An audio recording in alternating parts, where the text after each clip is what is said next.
I had started a new job, the kind you don't dare mess up in the first few weeks. A whole floor above us left empty. The place had a reputation, and yet, it was a job I couldn't afford to lose. So when my boss asked me to stay late one night to finish some work, I couldn't think twice. The floor above ours was deserted, and even higher up was our own company's warehouse, stacked with old documents. That night I arrived late, knowing I'd have to stay past midnight. I told my mom not to wait up. Tomorrow was Sunday, I could sleep in. At first, everything felt normal. I stayed focused on my work inside a single lit cabin, while the rest of the floor stayed dark and silent. Around midnight, I ordered tea from the small hotel downstairs. The delivery boy called when he reached the main door, asking me to come out. He didn't even want to step onto the empty floor.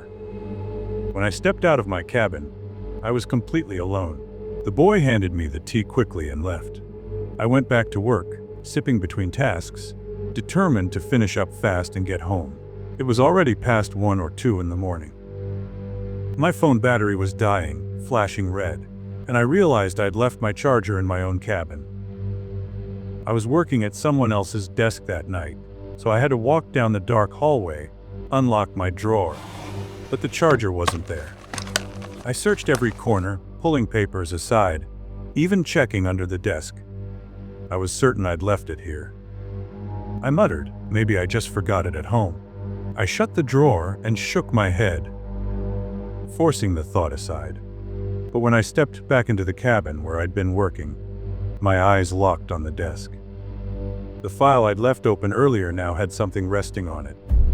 My charger, neatly placed in the center of the papers. For a long moment, I couldn't move. And just as I tried to steady my breathing, the sound hit me. The elevator. It had stopped on my floor. Someone was coming up. That shouldn't have been possible. The only time anyone came at night was if I called down for tea. And if it were anyone else, security always rang first, asked permission, and only then let someone through. This time, no call. Nothing. No one walked toward our office entrance. The elevator didn't leave.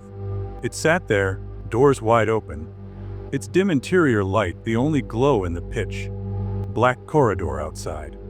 You know how elevators have those sensors? The doors won't close if someone's standing there. That's what unsettled me most. The doors stayed open, but no one was there. Finally, I told myself I'd press the button, send it back down, just to get rid of that eerie sight. I pushed the main door open and stepped into the corridor. And then it happened. 2 quick footsteps. Not mine. Right ahead of me. The sound was too clear, too real to dismiss. Those footsteps were so clear, I couldn't shake them off. But once the elevator doors finally closed and went down, I felt a wave of relief. I told myself it was over and forced my focus back on work. But fear had its grip on me. I dialed the security guard downstairs. He was an older man, kind but wary. "Sir, can you come up?" "4th floor, please," I begged. His voice came calm, almost tired. "Son, I can't leave the gate. But listen carefully. No one stays in that building at night. There are things that move here. I've lived with them long enough. Don't even speak in anger. Just stay calm, finish fast, and leave." The night guard told me over the phone, "Whatever's happening, let it. Just finish your work and get out. I'll check in on you soon." His words gave me a little relief, but also something worse. I forced myself back into my work, but 15 minutes later, the silence broke again. This time, it wasn't the elevator. It was the staircase. The manual stairs that led up from below. Step after step. Deliberate, heavy climbing upward. I sat there listening, waiting for whoever it was to appear. But no one ever did. The sound lingered, then just stopped. As if whoever was climbing had stalled on my floor. My hands hovered over the keyboard, but my mind was no longer in the work. 3 sharp knocks rattled the main office door. I called out from inside my cabin, "Who's there?" I could barely make out the main door, faintly visible at a distance. And then, the creak just enough to show a sliver of the hall. I swear I saw it. A shape. A shadow. Darker than the darkness itself. It leaned in as if only surveying the room. And then, just as slow, it withdrew, and the door shut again. My legs nearly buckled beneath me. Cold sweat poured down my back. So I made a choice I regret to this day. I stayed. I reopened my files, forcing myself to type with trembling hands. Then suddenly, footsteps. The sound raced up past my floor, climbing higher and higher, as if someone was running for their life. Panic set in again. I grabbed my phone and called the guard back. "Where are you right now?"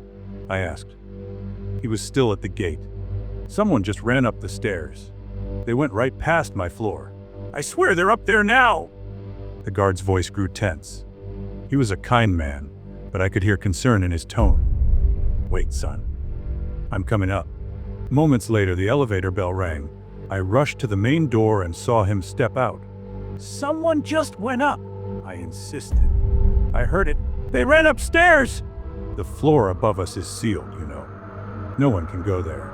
He lifted his torchlight. "Come, I'll show you."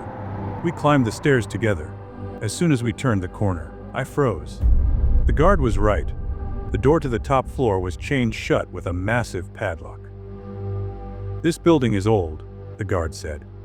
"I've worked here for many years. On this floor, there are things. In the daytime, they never bother anyone, but at night, they make their presence known. They've never harmed me, but they always remind me that this place isn't empty after dark. All I wanted was to grab my keys, rush to my bike, and get home." "How much work do you have left?" the guard asked.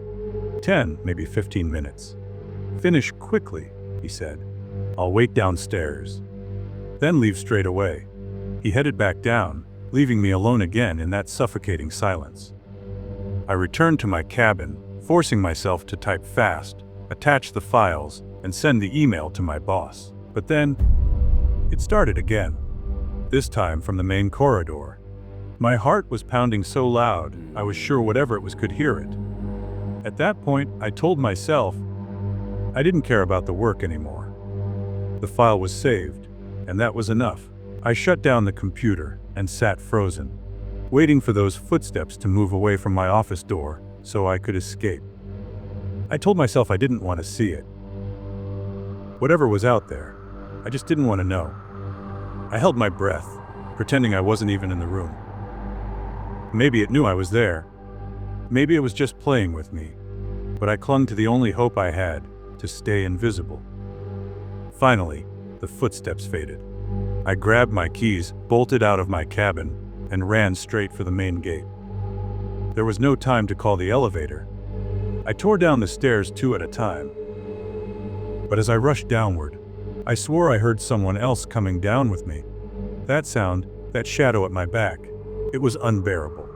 By the time I reached the gate, I was gasping. The old guard looked at me and asked, "Work finished?" I shook my head. "No, but I couldn't stay any longer. Whatever's in there, it's not hiding anymore." It wanted me to know it was there. He only nodded. "It's better you didn't look. Go home. Rest." The next day I stayed in bed, drained. On Monday, I told my boss everything. I made it clear I'd never spend another night alone in that office. And I never did. Every closing shift after that, someone else had to stay beside me. I was 18, the youngest of 3 brothers, and people never let me forget I was the handsome one, the one who always turned heads. Even my own family teased me about it. "God spent a little extra time on your face," my mom used to say. I loved hearing it. Life felt charmed. But charm doesn't protect you from darkness. In fact, sometimes I wonder if they brought this curse straight to my door. It started small. Just this creepy feeling that someone was watching me. Not just glances on the street. I mean constant watching. I'd sit alone in my room, scrolling through my phone, and suddenly feel breath on my neck. Warm, slow breathing. But when I'd spin around, no one was there. At first I thought I was paranoid. Then the nights got worse. Sometimes I'd wake to my brother shaking me, shouting, "Stop! Wake up!" I'd open my eyes and realize my own nails had dug bloody crescents into my arms. Once, he pried my hands off my own throat. I was choking myself in my sleep. I had no memory of it, and it was like I'd leave my body at night and come back damaged. One evening I was washing my face in the bathroom, steam curling up the mirror. When I looked up, I froze. My eyes, they weren't my eyes. The color shifted. Deep, inky black. And I swear they glared back at me with hatred. I blinked hard, splashed water, and they were normal again. But I couldn't shake the feeling that whatever looked at me through that mirror wasn't me. I told my parents what I'd seen. They grew worried. They took me for every medical test they could think of. Blood work, scans, psych evaluations. All came back normal. "Your son's fine," the doctors said. But I knew I wasn't. For a few days after that, everything went quiet. I almost believed the nightmare was over. Until the dreams began. I'd see blood. Not on me, just everywhere, dripping from walls. The scariest ones were coffins. I dreamed I was lying inside one, pounding the lid, dirt falling through the cracks, struggling to breathe. I'd wake up sweating, fingernails packed with mud. Real mud. One night, I felt myself slipping away again. Not sleeping, just fading. When I opened my eyes, I was standing in a cemetery. Midnight, no lights, no sound. Just cold wind and rows of graves. And then I saw them. Headstones with my parents' names.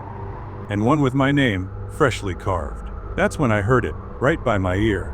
A whisper so sharp it felt like ice cutting skin. "You cannot escape." I ran. I didn't know where, just away from that voice. My legs buckled, and everything went black. When I woke, I was in my bed. My parents were sitting beside me, pale as ghosts. They said they found me unconscious on the floor, cold as stone. But it didn't stop. Bruises appeared on my arms, finger-shaped marks like someone had grabbed me in my sleep. My energy drained. I lost weight. My clothes, freshly washed, would sometimes have streaks of blood on them by morning. And every time I walked into my room, I swore someone walked in behind me. I tried praying constantly, keeping worship music playing all night. My family called in our pastor. He came with oil, read scripture over the house, prayed for hours. For 2 days, I felt hope. Like maybe it was over. But then another dream came. I was in a grave again, not just lying there, digging. I was clawing at the earth to open my own coffin from the inside. My fingers bled as I ripped at the wood. And when I looked up, I saw a figure standing over me, faceless, holding the lid closed. I woke up screaming, gasping for air, with dirt under my nails again. Terrifying doesn't even begin to cover what I felt. I could feel myself fading, physically and mentally. We brought in a spiritual healer again, someone experienced with cases like this. He said I'd been cursed deliberately, that something predatory had been sent to drain me. This wasn't just a haunting, it was black magic. He explained that certain dark rituals can invite spirits that feed on your very life. He prayed over me for hours. My body shook violently. I felt heat rushing through my veins. Then a sudden cold like ice water poured over me. I vomited bile. Afterward, I collapsed. For the next few weeks, I slowly regained strength. The bruises faded. The dreams stopped. But I can't say it's completely gone. Sometimes, just for a split second, I see those black eyes in the mirror again. I lived it. Medicine couldn't explain it. My family saw it with their own eyes. And those whispers, they weren't only in my head. Even now, I don't know who wanted me destroyed or why. But I know what I felt was real. It went straight into my soul.